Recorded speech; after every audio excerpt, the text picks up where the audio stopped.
Every element you place in Synapse is editable geometry. So we'll look at how to select, adjust, and control it with the accuracy a real project demands. Select a wall and add layers one at a time, choosing which side of the core they sit on depending on the alignment.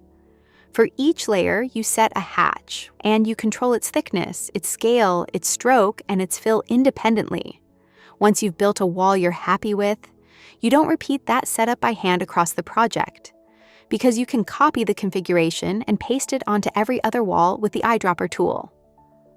One well-made wall becomes the standard for the whole drawing. Openings get the same depth of control. Select a window and configure it directly, adding sashes, setting a transom, choosing whether it's fixed or opening, and deciding whether it's a sliding or a hinged mechanism. You see the result in plan, in section, and in elevation at the same time, so you can confirm it's right from every view before you apply it. Doors work the same way, letting you set the swing, switch to sliding, or turn it into a pocket door in a couple of clicks rather than hunting through a library for the exact type you need. On a complex project, organization is what keeps the drawing workable. Layers let you separate the drawing into logical parts and control what's visible while you work, and groups let you bind related elements together so they move and edit as one.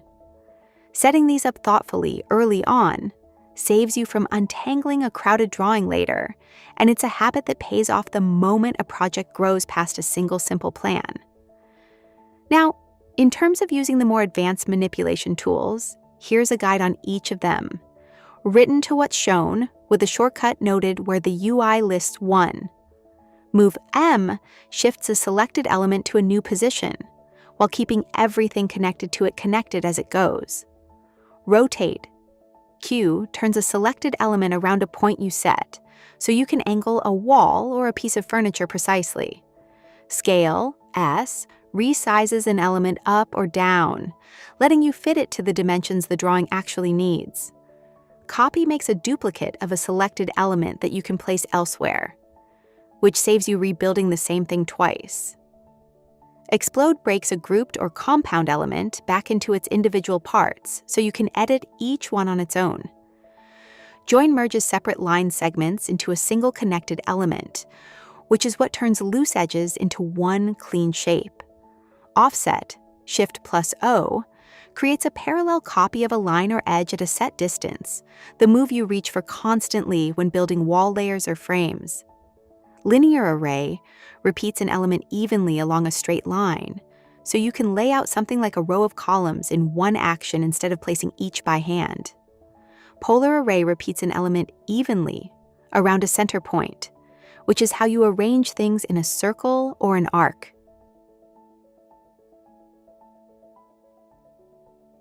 Mirror, Shift+M, flips an element across an axis you draw, ideal for symmetrical layouts where one side reflects the other.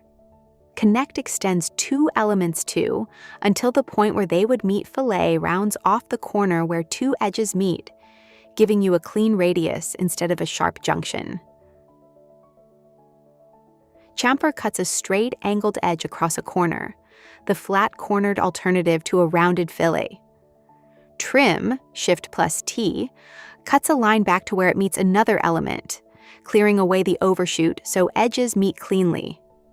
Union combines overlapping shapes into a single merged form that takes their whole combined outline. Difference subtracts one shape from another, so you can carve an opening or a notch out of a larger form. Intersection keeps only the area where 2 shapes overlap and discards the rest. Now, since you know how you can configure walls, windows, and use advanced manipulation tools, click the next video on screen to see exactly how you can work with your architecture colleagues or other stakeholders on the same file at the same time.